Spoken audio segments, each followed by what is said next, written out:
وإذا قرئ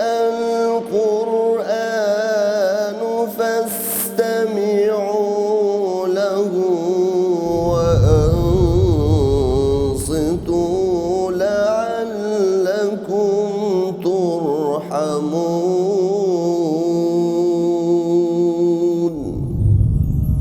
Адеп башаты дини уюму тарабынан даярдалды. Окуган Абдул Малик Каары. 26 пара. أعوذ بالله من الشيطان الرجيم. بسم الله الرحمن الرحيم. حميم. تنزيل الكتاب من الله العزيز الحكيم. ما خلقنا السماوات والأرض وما بينهما إلا بالحق وأجل مسمى والذين كفروا عما أنذروا معرضون. قل أرأيتم ما تدعون من دون الله أروني ماذا خلقوا من الأرض أم لهم شرك في السماوات ائتوني بكتاب من قبل هذا أو أثارة من علم إن كنتم صادقين. ومن أضل ممن يدعو من دون الله من لا يستجيب له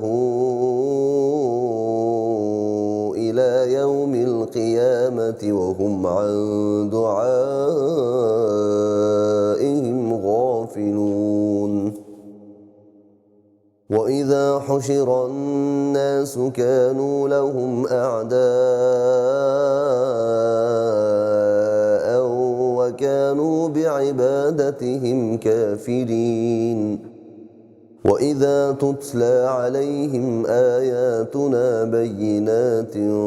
قال الذين كفروا للحق لما جاءهم هذا سحر مبين. أم يقولون افتراه قل إن افتريته فلا تملكون لي من الله شيئا هو أعلم بما تفيضون فيه كفى به شهيدا بيني وبينكم وهو الغفور الرحيم. قل ما كنت بدعا من الرسل وما أدري ما يفعل بي ولا بكم إن أتبع إلا ما يوحى إلي وما أنا إلا نذير مبين. قل أرأيتم إن كان من عند الله وكفرتم به وشهد شاهد من بني إسرائيل على مثله فآمن واستكبرتم إن الله لا يهدي القوم الظالمين. وقال الذين كفروا للذين آمنوا لو كان خيرا ما سبقونا إليه وإذ لم يهتدوا به فسيقولون هذا إفك قديم. ومن قبله كتاب موسى إماما ورحمة وهذا كتاب مصدق لسانا عربيا لينذر الذين ظلموا وبشرى للمحسنين. إن الذين قالوا ربنا الله ثم استقاموا فلا خوف عليهم ولا هم يحزنون أولئك أصحاب الجنة خالدين فيها جزاء بما كانوا يعملون. ووصينا الإنسان بوالديه إحسانا حملته أمه كرها ووضعته كرها وحمله وفصاله 30 شهرا حتى إذا بلغ أشده وبلغ 40 سنة قال رب أوزعني أن أشكر نعمتك التي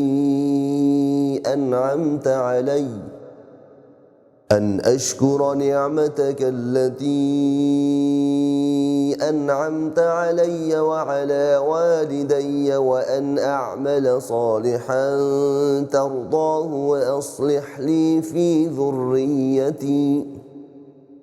إني تبت إليك وإني من المسلمين. أولئك الذين نتقبل عنهم أحسن ما عملوا ونتجاوز عن سيئاتهم في أصحاب الجنة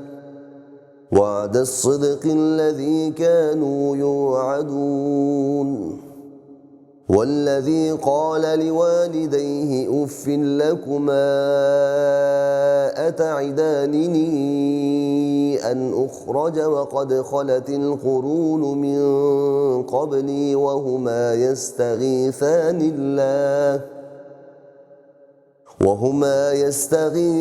الله ويلك آمن إن وعد الله حق فيقول ما هذا إلا أساطير الأولين. أولئك الذين حق عليهم القول في قد خلت من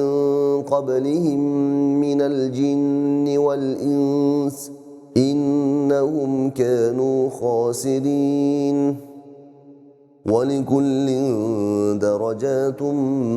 مما عملوا وليوفيهم أعمالهم وهم لا يظلمون. ويوم يعرض الذين كفروا على النار أذهبتم طيباتكم في حياتكم الدنيا واستمتعتم بها فاليوم تجزون عذاب الهون بما كنتم تستكبرون في الأرض بغير الحق وبما كنتم تفسقون. واذكر أخا عاد إذ أنذر قومه بالأحقاف وقد خلت النذر من بين يديه ومن خلفه ألا تعبدوا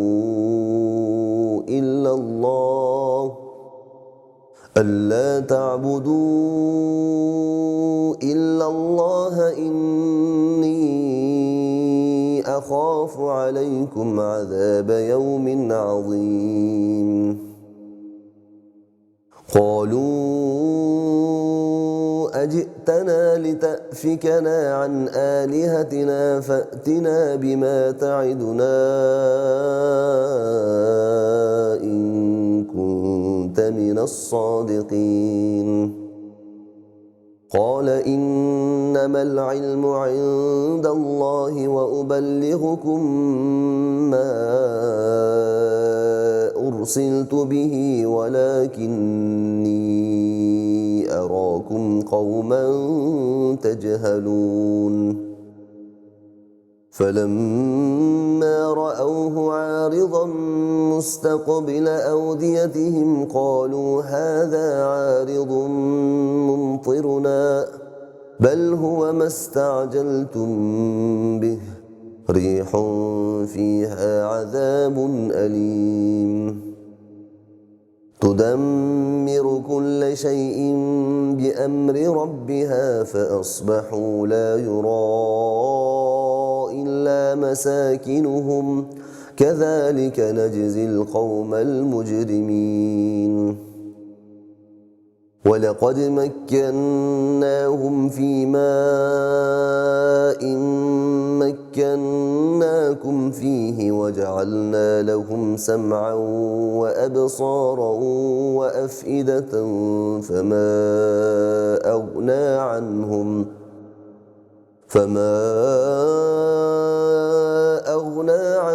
سمعهم ولا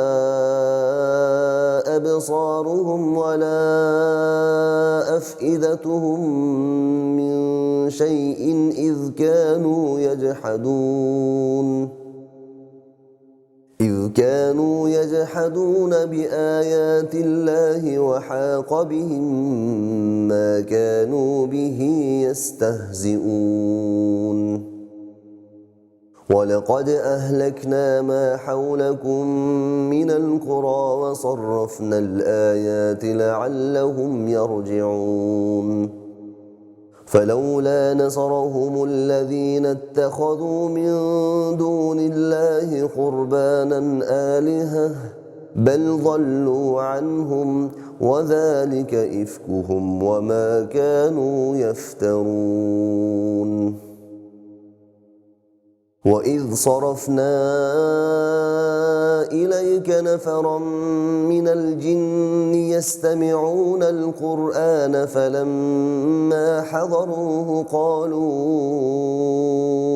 أنصتوا فلما قضي ولوا إلى قومهم منذرين قالوا يا قومنا إنا سمعنا كتابا أنزل من بعد موسى مصدقا لما بين يديه يهدي إلى الحق وإلى طريق مستقيم يا قومنا أجيبوا داعي الله وآمنوا به يغفر لكم من ذنوبكم ويجركم من عذاب أليم ومن لا يجب داعي الله فليس بمعجز في الأرض وليس له من دونه أولياء أولئك في ضلال مبين أولم يروا أن الله الذي خلق السماوات والأرض ولم يعي بخلقهن بقادر على أن يحيي الموتى بلى إنه على كل شيء قدير ويوم يعرض الذين كفروا على النار أليس هذا بالحق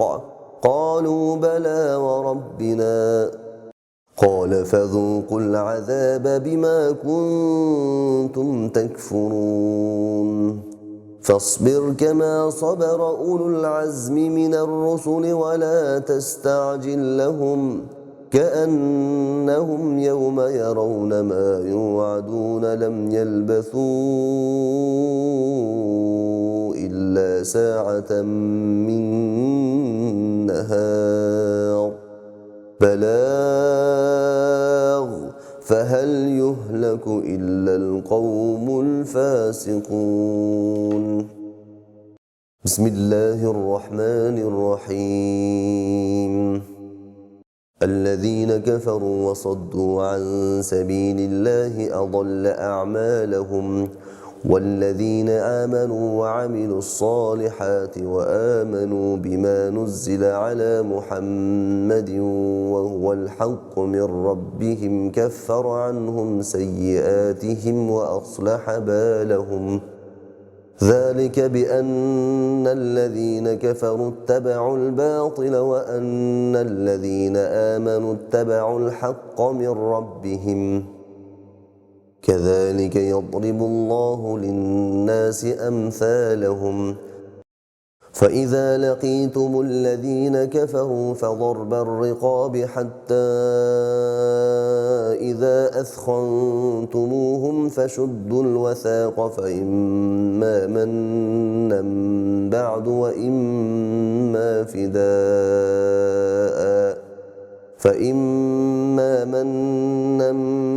وإما فداء حتى تضع الحرب أوزارها ذلك ولو يشاء الله لانتصر منهم ولكن ليبلو بعضكم ببعض والذين قتلوا في سبيل الله فلن يضل أعمالهم سيهديهم ويصلح بالهم ويدخلهم الجنة عرفها لهم يا أيها الذين آمنوا إن تنصروا الله ينصركم ويثبت أقدامكم والذين كفروا فتعسا لهم وأضل أعمالهم ذلك بأنهم كرهوا ما أنزل الله فأحبط أعمالهم أفلم يسيروا في الأرض فينظروا كيف كان عاقبة الذين من قبلهم دمر الله عليهم وللكافرين أمثالها ذلك بأن الله مولى الذين آمنوا وأن الكافرين لا مولى لهم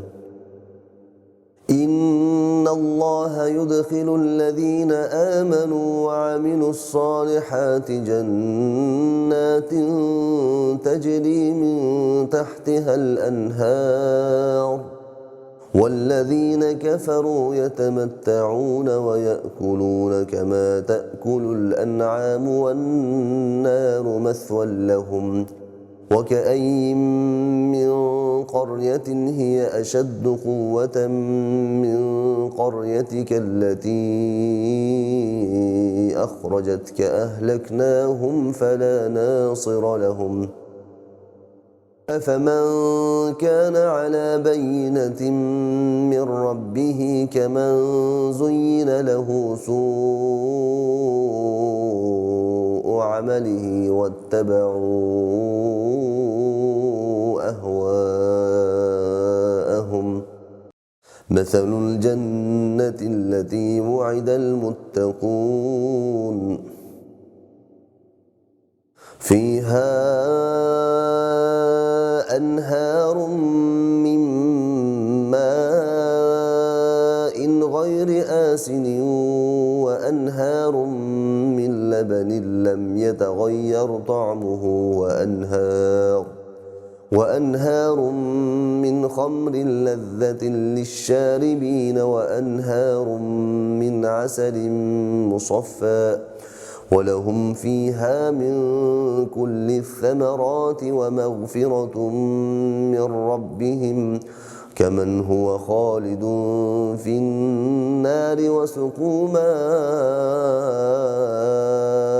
حميما فقطع أمعاءهم ومنهم من يستمع إليك حتى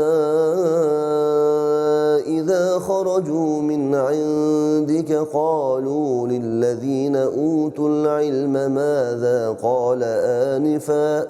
أولئك الذين طبع الله على قلوبهم واتبعوا أهواءهم والذين اهتدوا زادهم هدى وآتاهم تقواهم فهل ينظرون إلا الساعة أن تأتيهم بغتة فقد جاء أشراطها فأنى لهم إذا جاءتهم ذكراهم فاعلم أنه لا إله إلا الله واستغفر لذنبك وللمؤمنين والمؤمنات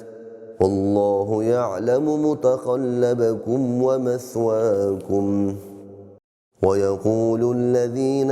آمنوا لولا نزلت سورة فإذا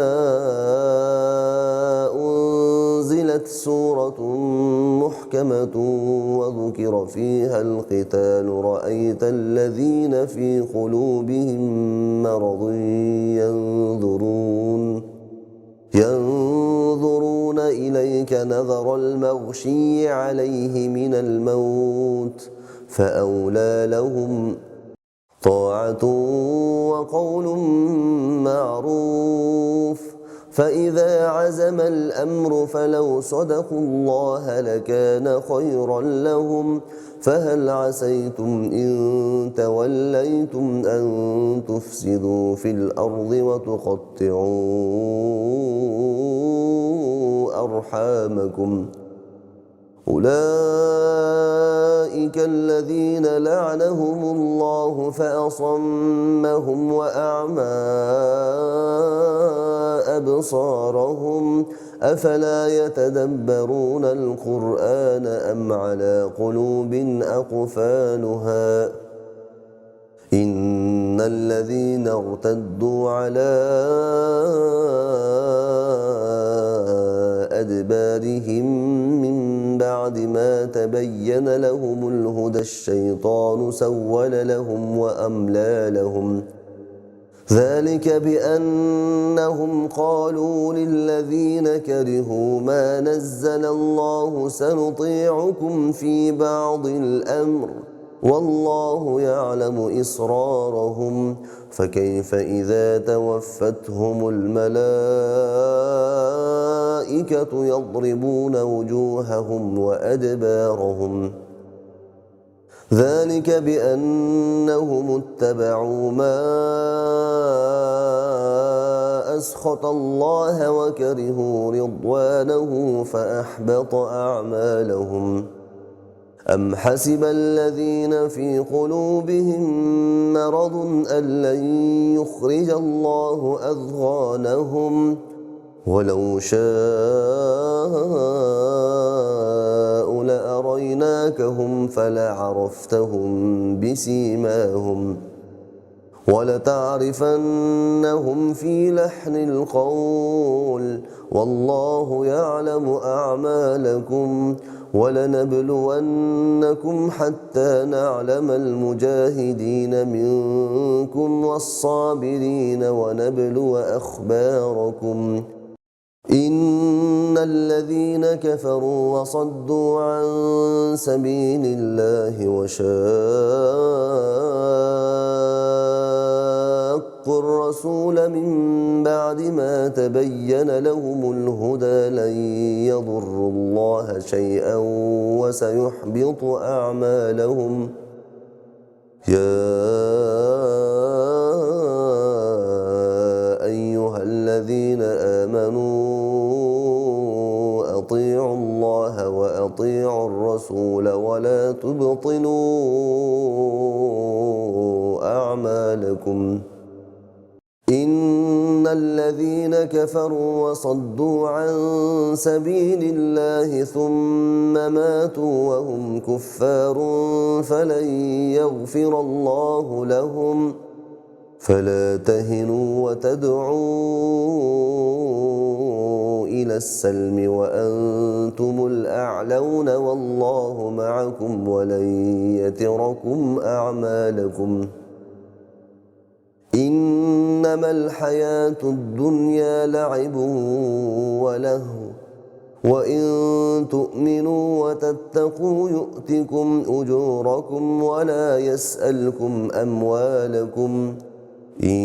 يسألكموها فيحفكم تبخلوا ويخرج أضغانكم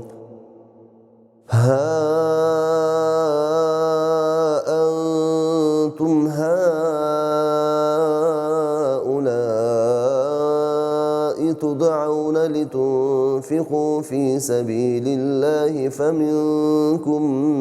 من يبخل ومن يبخل فإنما يبخل عن نفسه والله الغني وأنتم الفقراء وإن تتولوا يستبدل قوما غيركم ثم لا يكونوا أمثالكم. بسم الله الرحمن الرحيم. إنا فتحنا لك فتحا مبينا ليغفر لك الله ما تقدم من ذنبك وما تأخر ويتم نعمته عليك ويهديك صراطا مستقيما وينصرك الله نصرا عزيزا هو الذي أنزل السكينة في قلوب المؤمنين ليزدادوا إيمانا مع إيمانهم ولله جنود السماوات والأرض وكان الله عليما حكيما ليدخل المؤمنين والمؤمنات جنات تجري من تحتها الأنهار خالدين فيها ويكفر عنهم سيئاتهم وكان ذلك عند الله فوزا عظيما ويعذب المنافقين والمنافقات والمشركين والمشركات الظانين بالله ظن السوء عليهم دائرة السوء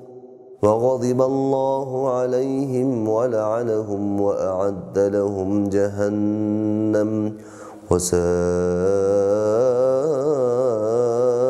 مصيرا ولله جنود السماوات والأرض وكان الله عزيزا حكيما إنا أرسلناك شاهدا ومبشرا ونذيرا لتؤمنوا بالله ورسوله وتعزروه وتوقروه وتسبحوه بكرة وأصيلا إن الذين يبايعونك إنما يبايعون الله يد الله فوق أيديهم فمن نكث فإنما ينكث على نفسه ومن أوفى بما عاهد عليه الله فسيؤتيه أجرا عظيما سيقول لك المخلفون من الأعراب شغلتنا أموالنا وأهلنا فاستغفر لنا يقولون بألسنتهم ما ليس في قلوبهم قل فمن يملك لكم من الله شيئا إن أراد بكم ضرا أو أراد بكم نفعا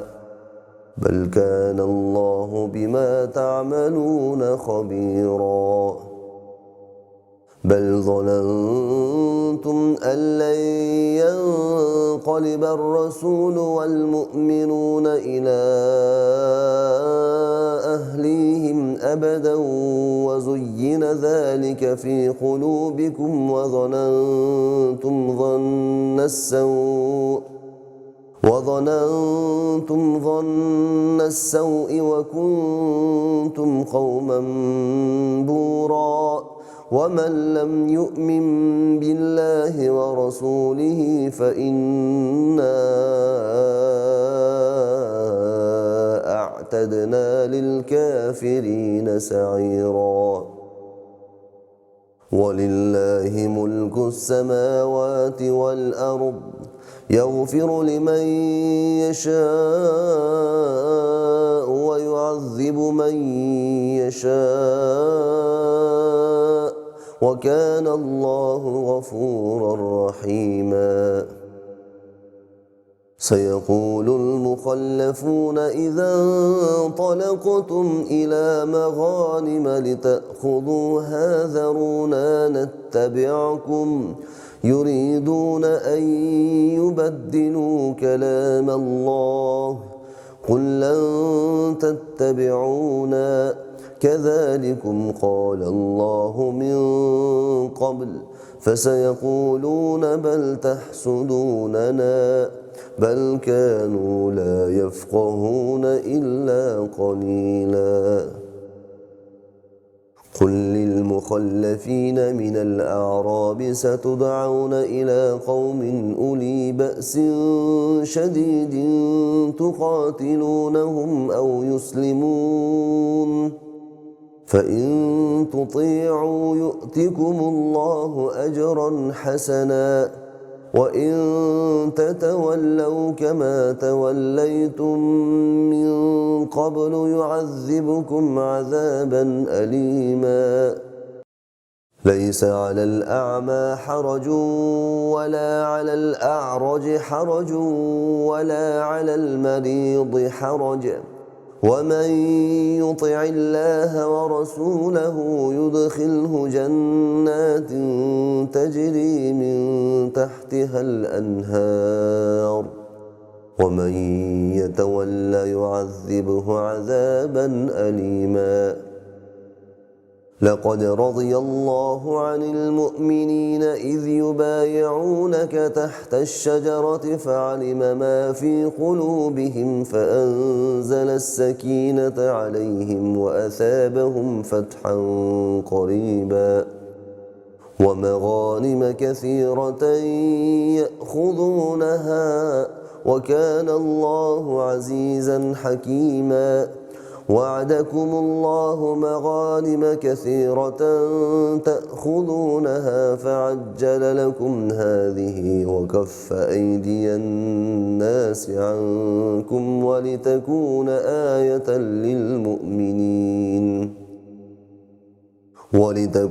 آية للمؤمنين ويهديكم صراطا مستقيما وأخرى لم تقدروا عليها قد أحاط الله بها وكان الله على كل شيء قديرا ولو قاتلكم الذين كفروا لولوا الأدبار ثم لا يجدون وليا ولا نصيرا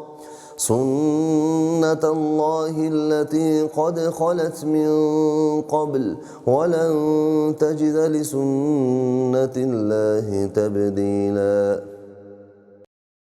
وهو الذي كف أيديهم عنكم وأيديكم عنهم ببطن مكة من بعد أن أظفركم عليهم وكان الله بما تعملون بصيرا هم الذين كفروا وصدوكم عن المسجد الحرام والهدي معكوفا أن يبلغ محله ولولا رجال مؤمنون ونساء مؤمنات لم تعلموهم أن تطؤوهم فتصيبكم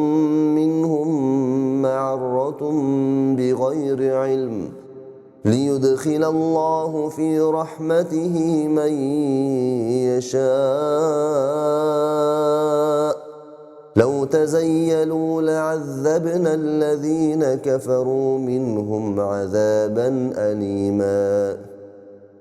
إذ جعل الذين كفروا في قلوبهم الحمية حمية الجاهلية فأنزل الله سكينته على رسوله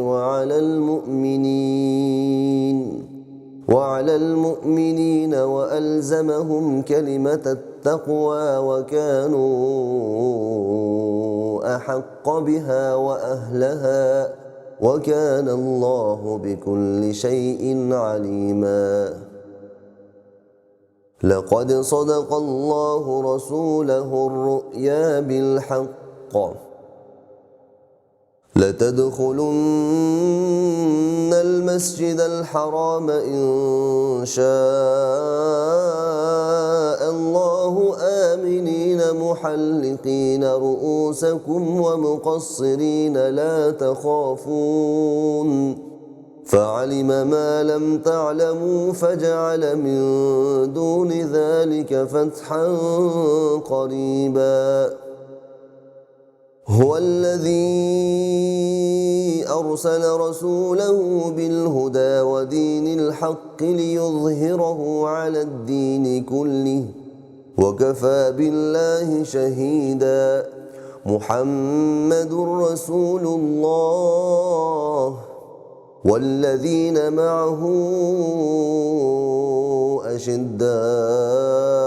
أشداء على الكفار رحماء بينهم تراهم ركعا سجدا يبتغون فضلا من الله ورضوانا سيماهم في وجوههم من أثر السجود ذلك مثلهم في التوراة ومثلهم في الإنجيل كزرع أخرج شطأه فآزره فاستغلظ فاستوى على سوقه يعجب الزراع ليغيظ بهم الكفار وعد الله الذين آمنوا وعملوا الصالحات منهم مغفرة وأجرا عظيما بسم الله الرحمن الرحيم يا أيها الذين آمنوا لا تقدموا بين يدي الله ورسوله واتقوا الله إن الله سميع عليم يا أيها الذين آمنوا لا ترفعوا أصواتكم فوق صوت النبي ولا تجهروا له بالقول كجهر بعضكم لبعض أن تحبط أعمالكم وأنتم لا تشعرون إن الذين يغضون أصواتهم عند رسول الله أولئك الذين امتحن الله قلوبهم للتقوى لهم مغفرة وأجر عظيم إن الذين ينادونك من وراء الحجرات أكثرهم لا يعقلون ولو أنهم صبروا حتى تخرج إليهم لكان خيرا لهم والله غفور رحيم. يا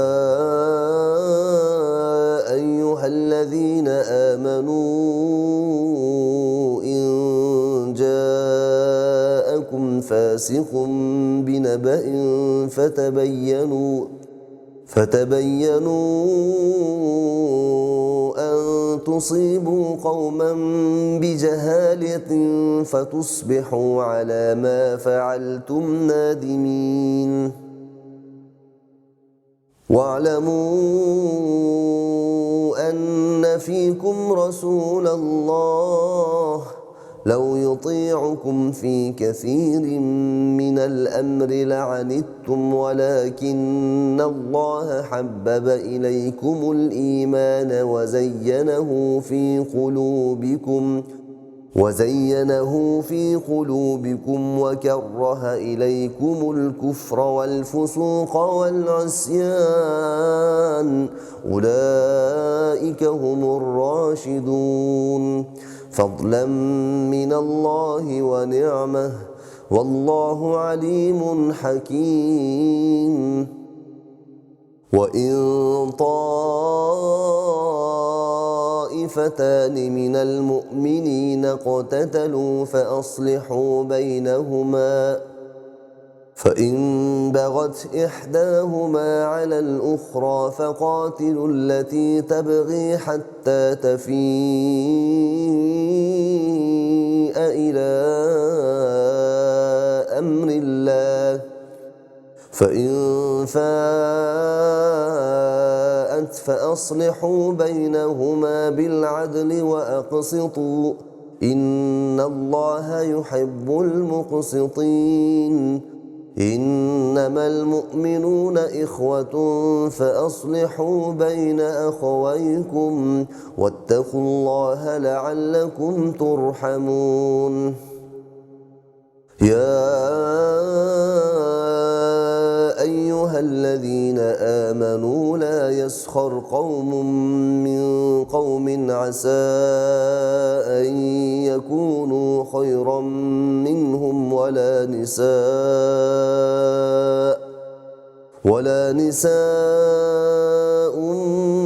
من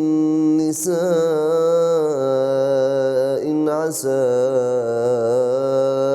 أن يكن خيرا منهن ولا تلمزوا أنفسكم ولا تنابزوا بالألقاب بئس الاسم الفسوق بعد الإيمان ومن لم يتب فأولئك هم الظالمون. يا أيها الذين آمنوا اجتنبوا كثيرا من الظن إن بعض الظن إثم ولا تجسسوا ولا يغتب بعضكم بعضا أيحب أحدكم أن يأكل لحم أخيه ميتا فكرهتموه واتقوا الله إن الله تواب رحيم. يا أيها الناس إنا خلقناكم من ذكر وأنثى وجعلناكم شعوبا وقبائل لتعارفوا إن أكرمكم عند الله أتقاكم إن الله عليم خبير. قالت الأعراب آمنا قل لم تؤمنوا ولكن قولوا أسلمنا ولما يدخل الإيمان في قلوبكم وإن تطيعوا الله ورسوله لا يلتكم من أعمالكم شيئا إن الله غفور رحيم. إن إنما المؤمنون الذين آمنوا بالله ورسوله ثم لم يرتابوا وجاهدوا بأموالهم وأنفسهم في سبيل الله أولئك هم الصادقون. قل أتعلمون الله بدينكم والله يعلم ما في السماوات وما في الأرض والله بكل شيء عليم. يمنون عليك أن أسلموا قل لا تمنوا علي إسلامكم بل الله يمن عليكم أن هداكم للإيمان إن كنتم صادقين. إن الله يعلم غيب السماوات والأرض والله بصير بما تعملون. بسم الله الرحمن الرحيم.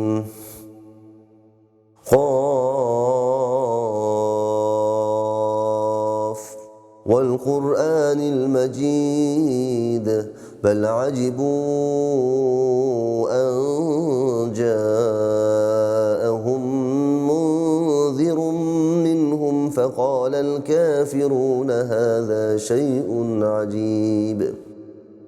أإذا متنا وكنا ترابا ذلك رجع بعيد قد علمنا ما تنقص الأرض منهم وعندنا كتاب حفيظ بل كذبوا بالحق لما جاءهم فهم في أمر مريج أفلم ينظروا إلى السماء فوقهم كيف بنيناها وزيناها وما لها من فروج والأرض مددناها وألقينا فيها رواسي وأنبتنا فيها من كل زوج بهيج تبصرة وذكرى لكل عبد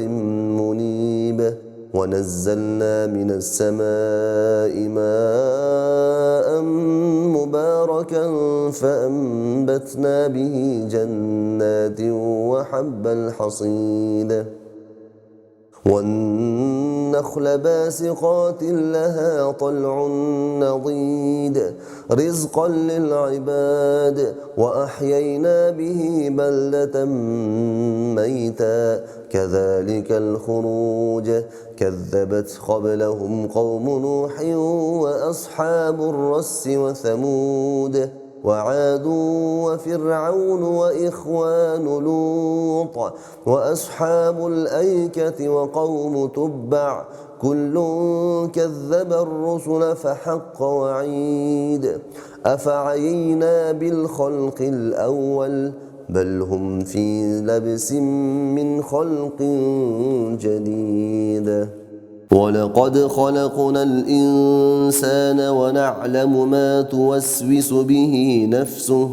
ونحن أقرب إليه من حبل الوريد إذ يتلقى المتلقيان عن اليمين وعن الشمال قعيد ما يلفظ من قول إلا لديه رقيب عتيد وجاءت سكرة الموت بالحق ذلك ما كنت منه تحيد ونفخ في الصور ذلك يوم الوعيد وجاءت كل نفس معها سائق وشهيد لقد كنت في غفلة من هذا فكشفنا عنك غطاءك فبصرك اليوم حديد وقال قرينه هذا ما لدي عتيد ألقيا في جهنم كل كفار عنيد مناع للخير معتد مريب الذي جعل مع الله إلها آخر فألقياه في العذاب الشديد قال قرينه ربنا ما أطغيته ولكن كان في ضلال بعيد قال لا تختصموا لدي وقد قدمت إليكم بالوعيد ما يبدل القول لدي وما أنا بظلام للعبيد يوم نقول لجهنم هل امتلأت وتقول هل من مزيد وأزلفت الجنة للمتقين غير بعيد هذا ما توعدون لكل أواب حفيظ من خشي الرحمن بالغيب وجاء بقلب منيب ادخلوها بسلام ذلك يوم الخلود لهم ما يشاءون فيها ولدينا مزيد وكم أهلكنا قبلهم من قرن هم أشد منهم بطشا فنقبوا في البلاد هل من محيص إن في ذلك لذكرى لمن كان له قلب أو ألقى السمع وهو شهيد ولقد خلقنا السماوات والأرض وما بينهما في 6 أيام وما مسنا من لغوب فاصبر على ما يقولون وسبح بحمد ربك قبل طلوع الشمس وقبل الغروب ومن الليل فسبحه وأدبار السجود واستمع يوم ينادي المناد من مكان قريب يوم يسمعون الصيحة بالحق ذلك يوم الخروج إنا نحن نحيي ونميت وإلينا المصير يوم تشقق الأرض عنهم سراعا ذلك حشر علينا يسير نحن أعلم بما يقولون وما أنت عليهم بجبار فذكر بالقرآن من يخاف وعيد بسم الله الرحمن الرحيم والذاريات ذروا فالحاملات وقرا فالجاريات يسرا فالمقسمات أمرا إنما توعدون لصادق وإن الدين لواقع والسماء ذات الحبك إنكم لفي قول مختلف يؤفك عنه من أفك قتل الخراصون الذين هم في غمرة